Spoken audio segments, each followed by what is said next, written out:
Habíamos visto la clase anterior cómo era una función de dos variables independientes son hasta ahora, o sea que yo puedo elegir cualquier valor de x y cualquier valor de y. Y el resultado, cuando tengo una función continua de dos variables, su representación geométrica o gráfica es una superficie en el espacio. Análogamente al concepto de límite de una variable, vamos a estudiar el de límite de una función de dos variables. Y obviamente, lo que queremos saber es hacia qué valor tiende la función cuando yo me acerco a un determinado punto del dominio. Ese determinado punto del dominio, como el dominio de una función de dos variables es todo el plano XY, es un punto que tiene dos coordenadas, una X y una Y, son dos variables.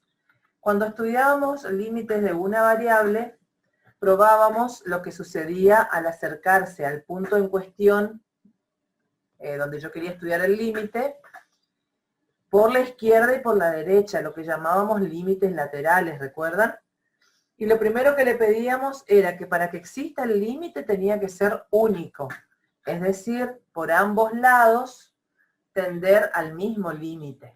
En ese caso concluíamos que para funciones de una variable existía el límite, cuando los límites laterales eran iguales. O sea, tenía su definición y una propiedad era esta. Siempre la misma propiedad se va a arrastrar para el límite de funciones de dos variables. Si existe el límite, va a ser único. Entonces, la expresión xy tendiendo a x0 y 0 significa que el punto xy se aproxima a x0 y 0 por cualquier dirección, casi como si saltara. ¿Qué vamos a decir? Como el límite si existe, tiene que ser único. Si el valor del límite con xy tendiendo a x0 y 0 de f de xy no es el mismo al aproximarse por cualquier dirección o trayectoria, vamos a decir que no existe el límite. Por la propiedad fundamental del límite, que es su unicidad. Si existe el límite, va a ser único. ¿Qué son los límites iterados? Los límites iterados son límites particulares yendo desde cualquier xy hacia x0 y 0 por caminos paralelos a los ejes coordenados. Los límites iterados son dos. El L1, en el cual hacemos tender primero y a y0 y luego x a x0. Por eso decimos que el límite 1 es el límite con x tendiendo a x0 del límite cuando y tiende a y0 de f de xy.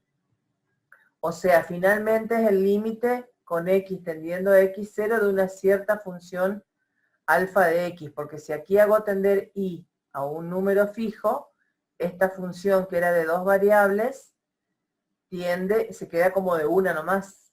Lo mismo acá, si hago tender primero x a x0, esta f de xy se transforma en una función de una variable que depende de y. Y después se hace tender x a x0 y a y0. Si yo hago los límites iterados, que ahora los vamos a hacer, y son distintos, ya me basta para asegurar que existe el límite doble. En cambio, si son iguales, puede ser que exista el límite doble, no asegura. ¿Por qué? Porque los límites iterados son dos caminos particulares de dirigir el punto xy a x0 y 0. Entonces, yo haciendo dos caminos particulares no estoy asegurando que por todos los caminos se llegue al mismo lugar. Si los límites iterados son distintos, ya me asegura que no existe el doble. Si son iguales, puede ser que exista el doble. Y si a mí me interesa hacer un estudio exhaustivo, tendría que probar por varios caminos. Ahora vamos a mostrar un pequeñito ejemplo, pero nada más porque no es lo que más les interesa a ustedes. Cuando existen todos, el doble y los iterados, son todos iguales. Eso también es otra propiedad. La existencia e igualdad de límites iterados de una función no es condición suficiente para asegurar la existencia del límite doble. Dice el límite de xy tendiendo a 1 y 2 de Después x al cubo por y al cubo. Era x cubo y cuadrado, y después, No, x cubo y al cubo, también multiplicado y al cubo. acá Ah, está está bien, sí. No, sí, sí, ahí está bien. Más 3x más 2y. más 3x 3x. más 2y. Ahí está. Sí, Cuando no la había visto esa función es parte. polinómica, cuando la función es polinómica y yo calculo el límite doble, ¿cómo hago? Igual que hacía con funciones de una variable, directamente reemplazaba. Esto sería 1 al cubo por 2 al cubo, menos 1 al cubo por 2 al cuadrado, más 3 por 1, más 2 por 2. O sea, si la función es continua, digamos, en el punto va a valer lo mismo que su límite. Y saco la cuenta de esto. Acá tengo 4, acá tengo 8, menos 4, 4, más 3, 7, más 4, 11. Creo que está bien. Sí, 11, profe. Cuando la función es polinómica, el límite doble absorbe. Seguro que los iterados me van a dar iguales al límite doble. Iguales entre sí y iguales al límite doble. ¿Cómo se calculan los iterados? Como dijimos, le llamábamos L1 a esto, va a ser el límite cuando x tiende a 1 del límite cuando y tiende a 2 de toda esta función. Y el secreto es completar bien esto, lo que está entre corchetes, resolver todo lo que se pueda antes de aplicar el segundo límite. O sea, ¿cuánto sería esto que está en el corchete? Sería reemplazar todas las y'es por 2. Entonces, si acá reemplazo la y por 2, esto me va a dar 8x cubo menos Después, 2 al cuadrado 4 4x menos cubo 4x cubo más más 3x 3x más 2 más 4. 4. Y después de que hice acá todo lo que podía, o sea, si se pudiera simplificar, simplifico, etcétera, ahí recién hago tender x a 1, que me va a dar, por supuesto, 8 menos 4, 4, más 3, 7, más 4, 11. El otro límite iterado es igual al límite cuando y tiende a 2 del límite cuando x tiende a 1 de la misma función. Hago el otro camino. Y entonces aquí primero hago tender x a 2, perdón, y después voy a hago tender x a 1 primero, resuelvo este corchete, y luego hago tender y a 2. Si yo hago tender x a 1 acá, me va a quedar ¿qué? Me queda y al cubo Muy bien. menos y al cuadrado Más 3 más 3 más más 2. 2y. Que si ahora hago tender y a 2 aquí, me va a quedar 8 menos 8, 0. ¿Por qué no me dio igual? A Sí, ver. a ver. No, porque acá es y al cuadrado. ¿Sí? Ah, sí. Es un y 8 al menos cubo 4. menos un y cuadrado. O sea, acá tengo 8 menos 4, 4, más 3, 7, más 4, 11. Entonces voy Ahí a está. concluir que existe el límite doble y existen los iterados y se comprueba que todos son iguales. ¿Sí? Yo lo que quería acá mostrarles era que entiendan más o menos qué significa. Imagínense que esto es el plano XY, donde está el dominio de la función. Y yo tengo aquí el punto de coordenadas X0 y 0. Esto está en el piso y la función está en el techo. Hago un dibujito aquí muy rústico. Si esto fuera X0 y 0, por acá estaría la superficie que representa la función. Y yo quiero ver cuánto vale ese límite L cuando desde cualquier punto, o sea, este es x0 y 0, y yo hago tender, cuando hago el límite doble, hago tender todos los xy a ese x0 y 0. Y veo qué le pasa a la función, si desde todos los puntos aledaños tiende al mismo punto. Si eso sucede, si desde todos lados tiende al mismo valor L, es porque existe el límite doble. Y por supuesto, si existe ese límite, van a existir los iterados y van a ser iguales. En realidad hay algunas pocas funciones que son como una excepción en que existe el doble y no existen los iterados. ¿Qué son los iterados? Son esto, miren, yo estoy en un punto cualquiera xy y hago tender primero y a y0 y luego x a x0. Me voy por este camino. Este sería el camino de L1.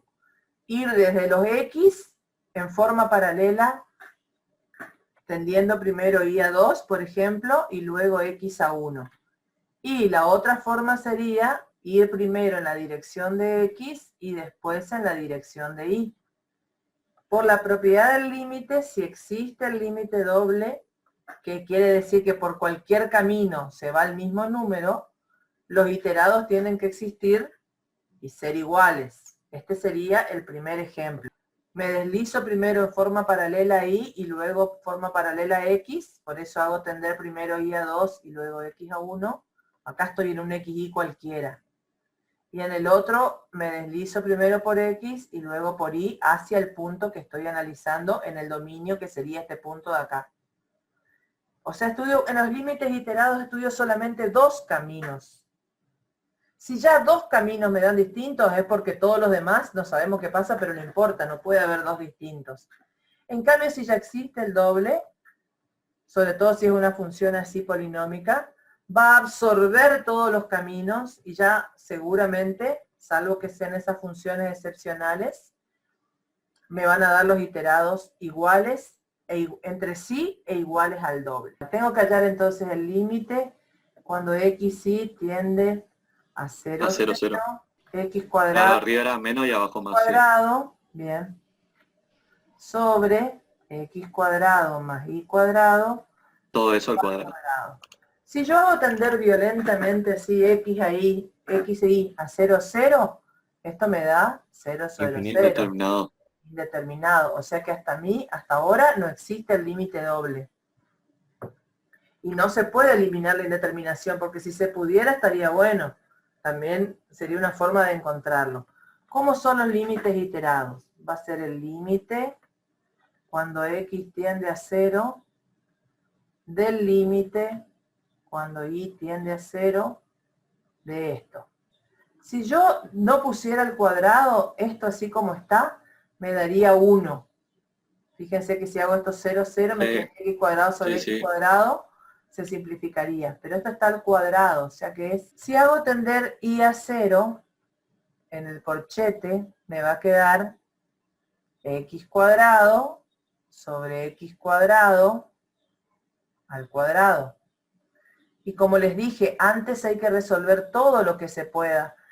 X cuadrado, cuando yo hago tender y a 0, es una constante, es como si tuviera 4 sobre 4, 8 sobre 8, o sea que esto se puede simplificar. Me queda el límite cuando x tiende a 0 de 1, que es 1. O sea, se simplifica antes. Porque si yo acá quisiera tender el x a 0, me daría 0 sobre 0 de vuelta. Yo tengo que resolver bien esto. ¿Está? Que me da x cuadrado sobre x cuadrado y simplificar todo lo que pueda antes de aplicar el límite con x tendiendo a 0. Me da 1. Les decía ¿Y yo con que y sería lo mismo? Con y sería lo mismo. Si yo acá no tuviera el cuadrado, rápido me daría distinto los límites iterados. Pero en este caso me van a dar iguales, e igual voy a probar que no existe el límite doble. Entonces, hago tender x a 0 dentro del corchete. Me va a quedar menos y cuadrado sobre y cuadrado. Que si no estuviera el cuadrado, esto me daría menos 1, límites iterados distintos. Ya está, no existe el doble. Pero aquí, esto me da, simplificando las y cuadradas, me da menos 1, que el cuadrado es 1. 1 positivo. O sea que esto me queda el límite cuando y tiende a 0 de 1, que es 1. Conclusión, los límites iterados son iguales. No existiendo ya el doble, siendo indeterminado en principio el doble, puede existir el doble. No lo asegura nada. Entonces lo que hago es estudiar por otro camino, que sería dirigirme al 0, 0, por rectas que pasan, que van directo. Una forma de estudiar el límite doble es estudiar lo que se llama límites radiales, o sea, dirigir Elegir direcciones. En este caso, yo para mostrarles nomás, no va a aparecer esto en el parcial, hacemos como una sustitución para que no vayan por cualquier lado los x, y, sino que vayan por rectas. Entonces hacemos y igual a m por x. Todas las rectas que tienen la ecuación y igual a m por x son rectas que pasan por el origen. Entonces lo que hacemos es estudiar límites en otra dirección. Este en particular es el límite radial, porque son como radios de una circunferencia que se va hacia el centro. Entonces, ¿qué se hace? Como se va a reemplazar la y por mx, ya no me va a quedar una función de dos variables, sino que va a quedar solamente dependiendo de 0. Y donde dice y, voy a reemplazar por mx. Entonces acá arriba, si y es mx, y cuadrado va a ser ¿cuánto? M cuadrado por x al cuadrado. Y en el denominador va a ser x cuadrado más m cuadrado por x al cuadrado, todo al cuadrado. Del mismo modo, si yo acá hiciera tender x a 0 sin hacer nada, me daría 0 sobre 0. Pero veo que puedo hacer algún procedimiento algebraico para eliminar la indeterminación. Por ejemplo, dentro del paréntesis, puedo sacar factor común, esto lo voy a cambiar por un corchete. Acá en el numerador puedo sacar factor común, Sí. x cuadrado, que multiplica a x a 1 menos m al cuadrado. Y en el denominador saco factor común, x cuadrado, que multiplica a 1 más m al cuadrado. Y chao, se simplifican las x cuadrado. ¿Y cuánto me da este límite? Este límite, esto es una constante. M es un número que va variando. Entonces yo no sé cuánto da eso. Depende del valor de m. ¿Qué quiere decir que depende del valor de m? Que si x se va hacia el origen por la recta y igual a 3x, me da un valor. Si se va por la recta y igual a 2x, me da otro valor. Si allá hay dos caminos que me dan distintos, quiere decir que el límite doble no existe. Cuando esto que probé por el límite radial me quedó en función de m, quiere decir que el límite va a depender del camino por donde me voy. Y eso es todo lo contrario a lo que tiene que ser el límite doble. Si existe, no importa el camino, es único. Ustedes, si les dan un ejercicio como este, hallan el doble, hallan los iterados y escriben la conclusión. L1 igual a L2, entonces puede existir el límite doble. Y hasta ahí se quedan. Cuando les da diferente, si les da diferente, no existe el doble. Pero, como les decía acá, si yo acá no tenía este 2, aquí, vamos a suponer que yo no tenía acá el cuadrado. Imaginen que menos 1 iba a dar ahí. 1 y menos 1. Exactamente. Si yo no tenía el cuadrado, acá, igual me daba 0 sobre 0, y esto me iba a dar 1, y esto me iba a dar menos 1. Entonces, iba a ser L1 distinto de L2, entonces no existe el límite doble. Si ya les da el doble y les da los literados iguales, conclusión, es posible que exista el límite doble. O como les escribí yo, puede existir el límite doble y ahí se quedan. Si los dos iterados le dan distintos y antes les dio el doble medio indeterminado, ahí ya concluyen, no existe el límite doble. Y si de entrada les dio el doble y los iterados también, todos le van a dar iguales, entonces es casi seguro que existe el doble. Cuando es una función polinómica como esta de acá.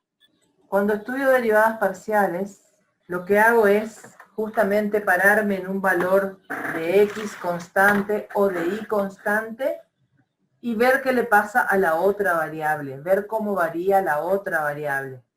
Entonces, la derivada parcial de f, de la función f de dos variables con respecto a x, Se simboliza de todas estas maneras, se representa de todas estas maneras. Con la letra delta, así derivada con respecto a x de f de xy, o f sub x de xy, o z sub x, hay profesores que le ponen una comita también acá, o la derivada de z con respecto a x con la letra delta, que me indica que es derivada parcial. ¿Y cómo se calcula la derivada parcial de f con respecto a x? Considerando a la y como una constante, como si fuera un número, y derivando con respecto a x. Análogamente con respecto a y, se considera la x como una constante y se deriva con respecto a y. Para hallar la derivada con respecto a x, que simbolizamos así en general, voy a considerar que la y también es una constante, un número. Entonces, derivo el primer término, la derivada de 3x cuadrado. Si estoy derivando con respecto a x, va a ser 6x. exacto, 6x.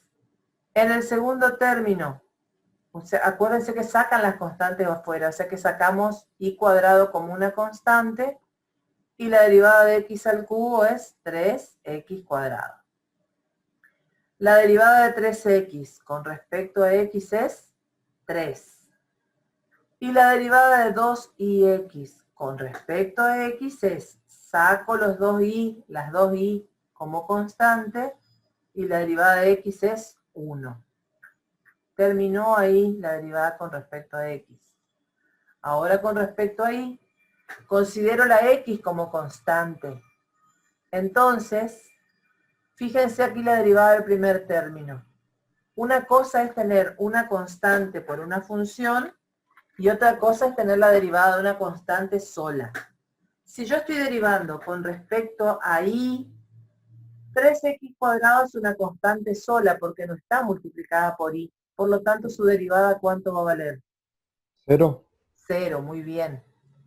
Entonces, como es la derivada de una constante, el primer término, su derivada con respecto a y va a valer 0. Segundo término, saco menos x cubo como constante y la derivada con respecto a y es 2y. Entonces queda menos 2x cubo por y. Tercer término, solo depende de x, o sea que para y es la derivada de una constante, la derivada vale 0. Cuarto término, saco 2x como constante y la derivada de y vale 1, queda 2x. Y ya están halladas las derivadas parciales de primer orden de las dos funciones, de la función, las dos derivadas parciales de primer orden. Si voy a derivar con respecto a x, tengo dos factores acá, que en los dos hay x. ¿Ven? O sea, voy a tener que derivar como un producto. Tengo entonces f de xy igual a x por e a la... Uy, ¿miraron ustedes o no? X al cuadrado, al cuadrado creo que y X al cuadrado y. sí. Muy bien. Entonces la derivada con respecto a x, como aquí hay dos factores que los dos contienen x, voy a tener que derivar como un producto. Siempre recordando que la y es como si fuera un número. Esta y cuando estoy derivando con respecto a x, la y se considera un número. F sub x de xy o z sub x. Entonces voy a tener como un producto, va a ser derivada del primer factor con respecto a x, 1. Por el segundo sin derivar. Más el primero sin derivar por la derivada del segundo con respecto a x. Como es una exponencial, es la misma exponencial por la derivada del exponente con respecto a x. Esto es como si aquí en el exponente yo tuviera 2y cuadrado, 3y cuadrado, etc. O sea, ¿cuánto va a valer la derivada del exponente? Saco la y como constante y la derivada de x cuadrado es 2x. Entonces, derivada de x por esta sin derivar, más x sin derivar por la derivada de esta exponencial, que es la misma exponencial por la derivada del exponente. Saco la constante y derivo x cuadrado cuya derivada es 2x. ¿Cómo, profe? O sea, bajamos el exponente, quedaría x al cuadrado y a partir de ahí hacemos otra vez derivada. No, querido, la derivada de una función exponencial es igual a la misma exponencial por la derivada del exponente. O sea, todo esto Claro, es por la eso derivada. queda 2xy. Claro, todo esto todavía es la derivada de e a la x cuadrado i. La derivada de e a la u es e a la u por u', por la regla de la cadena. Solo que cuando estoy haciendo derivada parcial, esa derivada del exponente es solo con respecto a x. Quedan entonces dos términos. Como en los dos tengo la exponencial, saco de factor común la exponencial, en el primer término me queda 1 y en el segundo me queda 2i por x al cuadrado. Terminó la derivada con respecto a x. La derivada con respecto a y va a ser más fácil. ¿Por qué? Porque si estoy derivando con respecto a y, x es una constante. O sea que yo voy a hacer la constante por la derivada de la exponencial. Cuando es con respecto a y. Acá tuve que derivar como un producto porque tenía x en los dos factores. Acá no. Entonces, con respecto a y, saco la x y derivo esto. La derivada de la exponencial de vuelta es la misma exponencial por la derivada del exponente. Pero ahora derivo el exponente con respecto a y. Voy a escribir todo un paso más acá. O sea, es la misma exponencial por la derivada del exponente. Pero la derivada del exponente con respecto a y es así que saco x al cuadrado como constante y la derivada de y es 1. La derivada del exponente ahora con respecto a y. Saco la x al cuadrado como constante y la derivada de y es 1. Arreglando todo, esto me queda x cubo por e a la x al cuadrado y. Ahora z es igual a seno de x por coseno de x más y. Bien, la derivada con respecto a x. Acá hay dos factores y los dos contienen x, así que va a pasar lo mismo que aquí. Voy a tener que derivar con respecto a x esto como un producto. Va a ser igual a ¿qué? Derivada del primer factor por el segundo sin derivar, más el primero sin derivar, por la derivada del segundo con respecto a x. ¿A qué es igual la derivada del coseno de x más y? Es como si yo tuviera coseno de x más 2, x más 3, x más 5. Va a ser menos seno de x más y por la derivada de x más y con respecto a x. Esto me va a dar 1 nomás. Así que acomodando esto me va a quedar coseno de x por coseno de x más y, más por menos, menos seno de x por seno de x más y. Rapidito aplico ZI que ya es corta. Z con respecto a y, derivada de z con respecto a y, seno de x es una constante, así que la saco afuera como constante y derivo coseno de x más y con respecto a y. Y la derivada del coseno de vuelta es menos seno de x más y por la derivada de x más y con respecto a y, que también me da 1. Porque la derivada de x con respecto a y da 0 y la derivada de y con respecto a y da 1. Así que esto queda así como está.